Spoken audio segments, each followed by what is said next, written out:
মুরলির তারিখ ৩রা জানুয়ারি ২০২৫।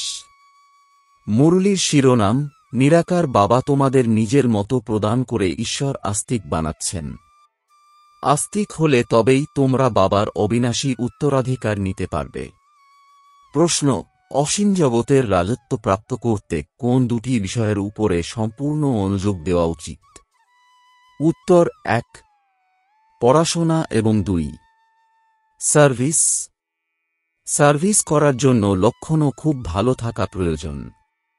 এই পড়াশোনা হল অত্যন্ত ওয়ান্ডারফুল, এর দ্বারা তোমরা রাজত্ব প্রাপ্ত করতে পারো। দাপর থেকে ধন দান করলে রাজত্ব প্রাপ্ত হয়, কিন্তু এখন তোমরা পড়াশোনা করে প্রিন্সেস হও। গীত: আমাদের তীর্থ হল অনুপম। ওম শান্তি। মিষ্টি মিষ্টি আত্মারূপী বাচ্চারা গানের একটি লাইন শুনল। তোমাদের তীর্থ হল ঘরে বসে চুক্তি করে মুক্তিধামে পৌঁছানো। দুনিয়ার তীর্থ হল কমন, তোমাদের হল সম্পূর্ণ পৃথক অনুপম। মানুষের বুদ্ধি যোগ তো সাধু সন্ন্যাসী ইত্যাদিদের দিকে থাকে। বাচ্চারা, তোমাদের তো কেবলমাত্র বাবাকেই স্মরণ করার ডাইরেকশন প্রাপ্ত হয়। তিনি হলেন নিরাকার পিতা। এমন নয় যে নিরাকারকে যারা বিশ্বাস করে তারা নিরাকারী মতের হয়। দুনিয়ায় মতমতান্তর তো অনেক, তাই না? এই একমাত্র নিরাকারী মত নিরাকার বাবা দিয়ে থাকেন, যার দ্বারা মানুষ উঁচু থেকে উঁচু পদ জীবন মুক্তি বা মুক্তি পেয়ে যায়। তারা এইসব কথা কিছুই জানে না, শুধু এমনই বলে দেয় নিরাকার মতে বিশ্বাসী। অনেক অনেক মত আছে। সত্যযুগে হয় একটি মত, কলিযুগে রয়েছে অনেক মত। এখানে হল অনেক ধর্ম, তাই লক্ষ কোটি মত হবে। প্রতিটি ঘরে ঘরে প্রত্যেকের নিজস্ব মত। এখানে বাচ্চারা তোমাদের একমাত্র বাবা উঁচু থেকে উঁচু মত প্রদান করেন, সর্বোচ্চ স্বরূপে পরিণত করতে। তোমাদের ছবি দেখে অনেকে বলে যে এইটি কি বানিয়েছ? মুখ্য কথাটি কি? বলো, এ হল রচয়িতা আর রচনার আদিমধ্যন্তের জ্ঞান, যে জ্ঞানের দ্বারা আমরা আস্তিক হই। আস্তিক হলেই বাবার উত্তরাধিকার প্রাপ্ত হয়। আস্তিক হওয়ার ফলে উত্তরাধিকার হারিয়েছি। এখন বাচ্চারা তোমাদের কর্তব্যকর্ম অর্থাৎ ধান্দা হল নাস্তিককে আস্তিক বানানো।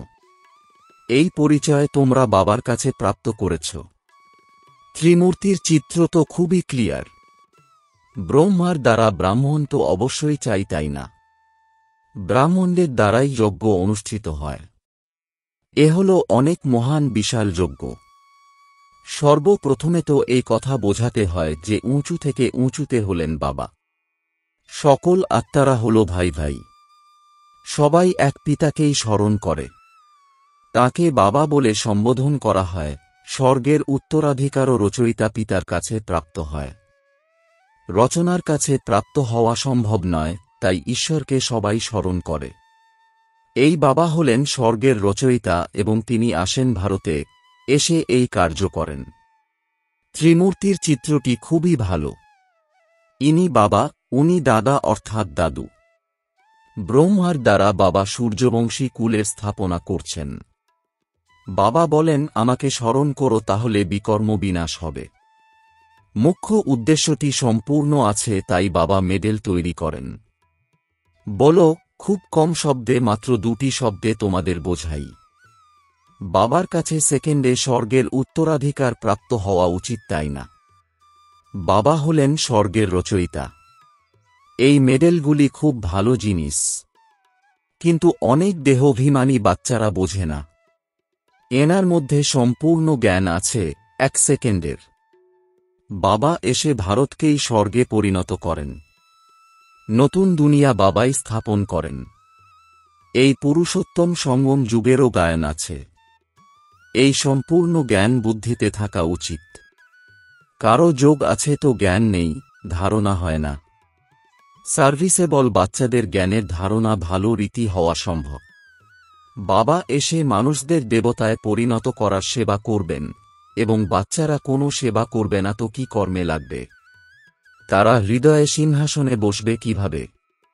বাবা বলেন, ড্রামায় আমার পার্ট আছে রাবণ রাজ্য থেকে সবাইকে মুক্ত করা। রাম রাজ্য এবং রাবণ রাজ্য ভারতেই গাওয়া হয়। এবারে রাম কে, সে কথাও জানে না। গায়ন করে পতিতপাবন, ভক্তের ভগবান এক। অতএব কেউ ঢুকলেই প্রথমে বাবার পরিচয় দাও। মানুষ দেখে বোঝানো উচিত। অসীম জগতের বাবা আসেন অসীম জগতের সুখের উত্তরাধিকার প্রদান করতে। তাঁর নিজস্ব দেহ তো নেই, তাহলে স্বর্গের উত্তরাধিকার কিভাবে দেন? তিনি নিজেই বলেন, আমি এই ব্রহ্মা দেহের আধার নিয়ে পড়াই, রাজযোগ শিখিয়ে এই পদ প্রদান করি। এই মেডেল দ্বারা সেকেন্ডের জ্ঞান বোঝানো যায়। কত ছোট আকার এই মেডেলটির, কিন্তু যিনি বোঝাবেন তাকে দেহী অভিমানী হওয়া দরকার। সেই সংখ্যা খুব কম।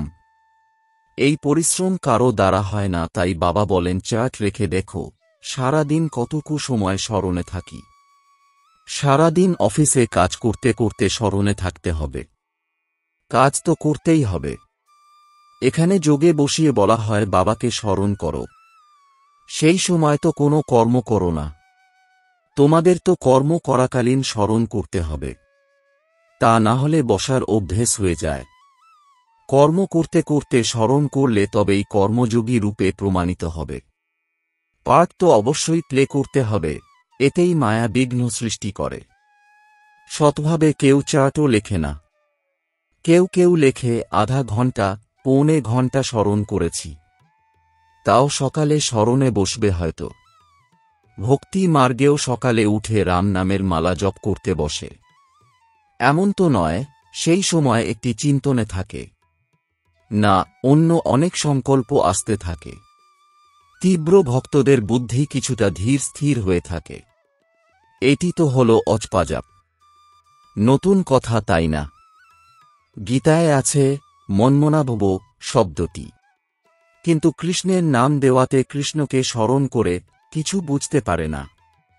সাথে মেডেল নিশ্চয়ই রাখবে। বলো, বাবা ব্রহ্মা দেহের আধার নিয়ে বোঝান, আমরা সেই বাবার সঙ্গে প্রীত করি। মানুষের না আত্মার জ্ঞান আছে, না পরমাত্মার। এক বাবা ব্যতীত এই জ্ঞান কেউ প্রদান করতে পারে না। এই ত্রিমূর্তি শিব হলেন মুখ্য, পিতা ও স্বর্গের উত্তরাধিকার। এই চক্রকে বুঝে নেওয়া খুবই সহজ। প্রদর্শনীতেও লক্ষ লক্ষ প্রজা তো তৈরি হয়, তাই না? রাজার সংখ্যা কম হয়, তাদের কোটি কোটি প্রজা থাকে। প্রজা অসংখ্য তৈরি হয়, যদিও রাজা হওয়ার জন্য পুরুষার্থ করতে হয়। যারা সবচেয়ে বেশি সার্ভিস করে তারা অবশ্যই উঁচু পদের অধিকারী হবে। অনেক বাচ্চাদের তো সার্ভিস করার শখ থাকে। অনেকে বলে চাকরি ছেড়ে চলে আসি, খাওয়ার জন্য তো আছেই। বাবার আপন হয়ে বাবার লালন পালনে থাকব। কিন্তু বাবা বলেন, আমি বানপ্রস্থে প্রবেশ করেছি, তাই না? মাতাদের বয়স এখনো কম, তাই ঘরে থেকে দুই দিকের সার্ভিস করতে হবে। বাবা প্রত্যেকের পরিস্থিতি দেখে পরামর্শ দেন। বিবাহ ইত্যাদির জন্য যদি আজ্ঞা না দেন তো হাঙ্গামা হয়ে যাবে, তাই প্রত্যেকের হিসেব নিকেশ দেখে পরামর্শ দেন। কুমার হলে বলা যায় সার্ভিস করো। সার্ভিস করে অসীম জগতের পিতার কাছ থেকে স্বর্গের উত্তরাধিকার প্রাপ্ত করো। লৌকিক পিতার কাছে তোমরা কি পাবে? ধুলো ছাই। সেসব তো মাটিতে মিশে যাবে। দিন দিন সময় কমে যাচ্ছে। অনেকে ভাবে আমাদের সম্পত্তির অধিকারী হবে আমাদের সন্তান, কিন্তু বাবা বলেন কিছুই প্রাপ্ত হবে না। সম্পূর্ণ সম্পত্তি মাটিতে মিশে যাবে। তারা ভাবে যারা পরে আসবে তারা খাবে। ধনীর ধন শেষ হতে সময় লাগে না। মৃত্যু তো সামনেই দাঁড়িয়ে আছে। কেউ উত্তরাধিকার প্রাপ্ত করতে পারবে না।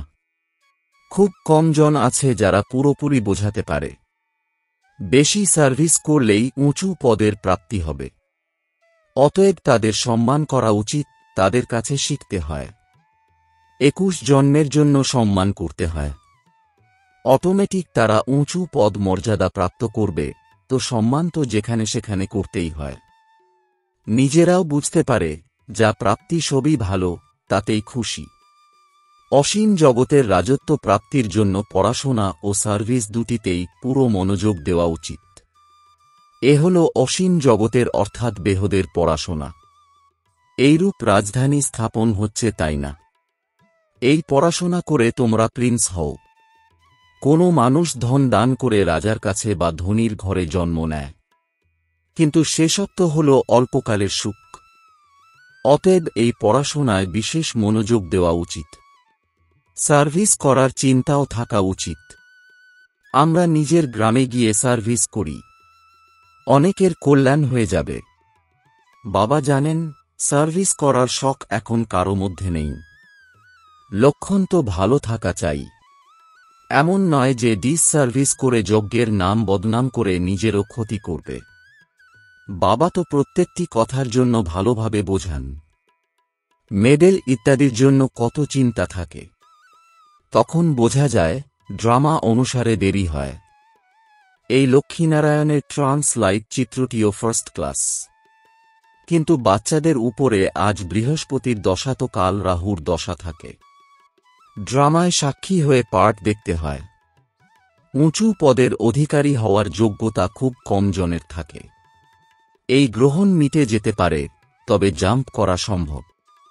পুরুষার্থ করে নিজের জীবন তৈরি করা উচিত, না হলে কল্পকল্পান্তরের জন্য সর্বনাশ হয়ে যাবে। বুঝবে কল্প পূর্বের মতন গ্রহণ লেগেছে। শ্রীমত অনুসারে না চললে পদ প্রাপ্ত হবে না। উঁচু থেকে উঁচু হল ভগবানের শ্রীমত। এই লক্ষ্মীনারায়ণের চিত্র তোমরা ছাড়া কেউ বুঝবে না। বলবে চিত্র তো খুব ভালো বানিয়েছ, এই চিত্র দেখলেই তোমাদের মূলবতন, সূক্ষ্মবতন, স্থূলবতন সম্পূর্ণ সৃষ্টির চক্র বুদ্ধিতে এসে যাবে। তোমরা নলেজফুল হও, নম্বর ক্রম অনুযায়ী, পুরুষার্থ অনুসারে। এইসব চিত্র দেখে বাবা খুব খুশি হন। স্টুডেন্টদের তো খুশি হওয়া উচিত, তাই না? আমরা পড়াশোনা করে এই রূপ হই। পড়াশোনার দ্বারা উঁচু পদের প্রাপ্তি হয়, এমন নয় যে ভাগ্যে আছে। পুরুষার্থ দ্বারাই প্রালব্ধ প্রাপ্ত হয়। পুরুষার্থ করান এমন পিতাকে পেয়েছি, তাঁর শ্রীমত অনুসারে না চললে দুর্গতি হবে। সর্বপ্রথমে এই মেডেল নিয়ে বোঝাও, তারপরে যারা যোগ্য হবে তারা বলবে আমরা এই মেডেল পেতে পারি। হ্যাঁ, কেন নয়? যে এই ধর্মের হবে, জ্ঞানের তীর লাগবে, তার কল্যাণ হওয়া সম্ভব। বাবা তো সেকেন্ডে হাতের মুঠোয় স্বর্গ প্রদান করেন, এতে খুশি হওয়া উচিত। তোমরা শিবের ভক্তদের এই জ্ঞান দাও। বলো, শিব বাবা বলেন আমাকে স্মরণ করো তো রাজার রাজা হয়ে যাবে। সারাদিন এই সার্ভিস করো। বিশেষ করে বেনারসে শিবের অনেক মন্দির আছে, সেখানে ভালো সার্ভিস হতে পারে। কাউকে তো পাবে। খুব সরল সার্ভিস। কেউ করে দেখো, খাবার তো পাবেই, সার্ভিস করে দেখো। সেন্টার তো সেখানে আছেই। সকালে যাও মন্দিরে, রাতে ফিরে এসো। সেন্টার বানিয়ে দাও। সবচেয়ে বেশি সার্ভিস তোমরা শিবের মন্দিরে করতে পারো। উঁচু থেকে উঁচু হল শিবের মন্দির। মুম্বাইতে বাবুলনাথের মন্দির আছে। সারাদিন সেখানে গিয়ে সার্ভিস করে অনেকের কল্যাণ করতে পারো। এই মেডেলটি যথেষ্ট। ট্রায়াল করে দেখো। বাবা বলেন এই মেডেলটি লক্ষ কেন 10 লক্ষ করে বানাও। বয়োজ্যেষ্ঠরা ভালো সার্ভিস করতে পারে, অসংখ্য প্রজা তৈরি হবে। বাবা শুধু বলেন আমাকে স্মরণ করো, মন্মনাভব শব্দটি ভুলে গেছ। ভগবানুবাচ আছে না? কৃষ্ণ ভগবান নন, সে তো 84 জন্ম নেয়। শিব বাবা এই কৃষ্ণকেও এই পদ প্রাপ্ত করান। তাহলে ধাক্কা খাওয়ার কি দরকার? বাবা তো বলেন শুধু আমাকে স্মরণ করো। তোমরা সবচেয়ে ভালো সার্ভিস শিবের মন্দিরে করতে পারবে। সার্ভিসের সফলতার জন্য দেহী অভিমানী অবস্থায় স্থিত হয়ে সার্ভিস করো। মন পরিষ্কার তো মনোবাঞ্ছা পূর্ণ। বেনারসের জন্য বাবা বিশেষ পরামর্শ দেন, সেখানে বানপ্রস্থিদের আশ্রম আছে। বলো আমরা ব্রহ্মার সন্তান ব্রাহ্মণ। বাবা ব্রহ্মার দ্বারা বলেন আমাকে স্মরণ করো তো বিকর্ম বিনাশ হবে, অন্য কোনো উপায় নেই।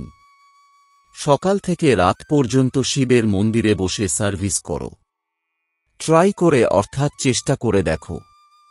শিব বাবা নিজে বলেন আমার অনেক মন্দির আছে, তোমাদের কেউ কিছু বলবে না, বরং আরও খুশি হবে। ইনি তো শিব বাবার মহিমা বর্ণনা করেন। বলো, এই ব্রহ্মা, ইনি হলেন ব্রাহ্মণ, কোনো দেবতা নন। ইনিও শিব বাবাকে স্মরণ করে এই পদ প্রাপ্ত করেন। এনার দ্বারা শিব বাবা বলেন, মামেকম স্মরণ করো। কত সহজ! বৃদ্ধজনের কেউ অপমান করবে না। বেনারসে এখনও ততখানি সার্ভিস হয়নি। মেডেল বা চিত্র দ্বারা বোঝানো খুব সহজ। কেউ যদি গরিব থাকে তাহলে বলো তোমার জন্য ফ্রি, কেউ ধনী থাকলে বলো তোমরা আরও দিলে অনেকের কল্যাণার্থে আমরা আরও প্রিন্ট করব, তাতে তোমাদেরও কল্যাণ হয়ে যাবে। তোমাদের এই পেশা আরও তীব্র হয়ে যাবে। কেউ চেষ্টা করে দেখো। আচ্ছা, মিষ্টি মিষ্টি প্রশিক্ষার্থী বাচ্চাদের প্রতি মাতা পিতা, বাপদাদার স্মরণের স্নেহসুমন আর সুপ্রভাত। আত্মাদের পিতা তাঁর আত্মারূপী বাচ্চাদেরকে জানাচ্ছেন নমস্কার। ধারণার জন্যে মুখ্য সার: ১. জ্ঞানকে জীবনে ধারণ করে তারপরে সার্ভিস করতে হবে। যে বেশি সার্ভিস করে সুলক্ষণযুক্ত হয় তাদের সম্মান অবশ্যই করতে হবে। ২. কর্ম করাকালীন স্মরণে থাকার অভ্যেস করতে হবে। সার্ভিসের সফলতার জন্য নিজের অবস্থা দেহি অভিমানী বানাতে হবে। মন পরিষ্কার রাখতে হবে। বরদান: সকল সমস্যার বিদায় সমারোহ পালন করে সমাধান স্বরূপ ভব। এর বিস্তার: সমাধান স্বরূপ আত্মাদের মালা তখন তৈরি হয় যখন তোমরা নিজেদের সম্পূর্ণ স্থিতিতে স্থিত হবে। সম্পূর্ণ স্থিতিতে সমস্যাগুলিকে শৈশবের খেলা অনুভব হয়, অর্থাৎ সমাপ্ত হয়ে যায়। যেরকম ব্রহ্মা বাবার সামনে যখন কোনো বাচ্চা সমস্যা নিয়ে আসত তখন সমস্যার কথা বলার সাহসই থাকত না, সেই কথাই ভুলে যেত। এইরকম তোমরা বাচ্চারাও সমাধান স্বরূপ হো, তাহলে অর্ধেক কল্পের জন্য সমস্যাগুলির বিদায় সমারোহ হয়ে যাবে। বিশ্বের সমস্যাগুলির সমাধানই হল পরিবর্তন। স্লোগান: যারা সদা জ্ঞানের চিন্তন করে তারা মায়ার আকর্ষণ থেকে বেঁচে যায়। ওম শান্তি।